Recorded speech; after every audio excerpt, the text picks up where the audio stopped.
Men ideal emasman, oddiy misol. Men xotinimga yaxshi gapira olmasman. Men uni erkala olmasman, unga mehr bera olmasman. U xohlayotgandagi gapi chiroyli gapni gapira olmayotgan, lekin men uyimga ro'zg'orimni qo'yaman, bola chaqam ini bu. Uydan birov eshigimni taqillatib kelib, anaqa qilmaydi, ichib kelib yoki dori ichib anada kayf qilib yotmayapman. Mana mana shu yuvanslarni ham olib qarash kerak. Oilada bu faqat sevgi hisobga olinmaydi. Nafaqasi ham hisobga olinadi. U faqat yaxshi ko'rish bilan ish bitmaydi, okey? Haqiqiy hayot tushuntirishmayapti.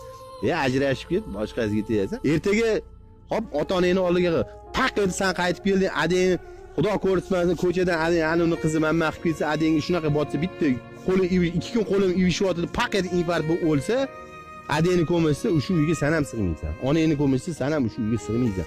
Keyin hayoting barbod bo'lishini o'ylagan.